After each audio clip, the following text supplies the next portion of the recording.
Hello Carlo Ancelotti, আমি Neymar বলছি। আপনি শুনতে পাচ্ছেন কি? গোলটা আমি পেয়ে গেছি বস, এখন আর কেউ আটকাতে পারবে না। বিশ্বকাপে এখন আর আমাকে ডাকতেও আপনার কোনো চিন্তা করতে হবে না।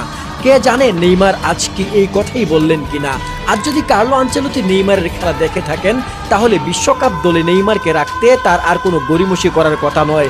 নেইমার আজ গুইনা গুইনা 2 গোল দিছে, খেলছে একেবারে একের খেলা। শুধু তাই না, গোল দিয়া একদিনেই মনে হইল নেইমার তার ভিতরে থাকা সব রাগ দুঃখের হিসাব নিকাশ কইরা ফেলছে। প্রথমে গোল দিয়া মুখে আঙ্গুল দিয়া দেখাইলো চুপ। মনে পড়লো কয়েকদিন থাইকা ব্রাজিলের মিডিয়া নেইমার রে নিয়ে বেশ আলতু ফালতু কথা কইতেছে। ইভেন ব্রাজিল মিডিয়ার একটা বড় অংশ নেইমারের জাতীয় দলের হয়ে আর দেখতেই চায় না। তারা মনে করে নেইমারের এখন যে ফিটনেস আছে এটা একটা বোঝা, এটা ভালো কিছু না। নেইমার মনে হইলো প্রথমেই তাদেরকে কইলো এইবার তোরা চুপ কর। এরপরে নেইমার গেল কর্নার ফ্ল্যাগের কাছে গিয়া নেইমার একটা সাম্বা নাচ দিল, যেই সাম্বা নাচটা আবার ঠিক ভিনির মতো। এই কাজ করে আবার সে ভিনিরও জানায় দিল, ছোট ভাই প্যারা নাই, বড় ভাই আছি সাথে, টেনশন কইরো না। ভিনির এই খারাপ সময়ে ভিনিরও একটা সাপোর্ট দিল, পাশাপাশি বর্ণবাদের বিরুদ্ধে নিজের অবস্থান স্পষ্টও কইরা দিল। এরপর আবার নিজের সেই চিরচেনা সেলিব্রেশন। 2 নম্বর গোলের পর নেইমার তার নিজের স্বভাব সুলভ সেলিব্রেশন করেছে।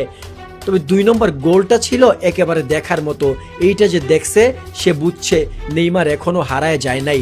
এই গোলের পর একটা জিনিস দেখলাম এবং বুঝলাম, নেইমার তার সকল জবাব কিন্তু মাঠেই দিল, মাঠের বাইরে কিছুই কইল না। এবার আসি কেমন দেখলাম নেইমারের খেলা, কি অবস্থা নেইমারের। গত ম্যাচ দেখছিলাম নেইমারের, গত ম্যাচ থেকে এই ম্যাচে ফিটনেস অনেক ভালো মনে হয়েছে। আগে ম্যাচ পারফরমেন্স রাইখা ফিটনেসের কথা কেন টানলাম বলি। নেইমারের ফর্ম, পারফরমেন্স এসব নিয়ে আসলে কোনোদিন নেইমারকে কথা শুনতে হয়নি। অনেক খেলোয়াড় আছে যারা দিনের পর দিন, মাসের পর মাস যায়, ফর্ম খুঁজে পায় না, অফ ফর্মে থাকে। কিন্তু এই নেইমারকে দেখলাম তার জীবনে কোনো অফ ফর্ম নাই, মাঠে নামছে মানে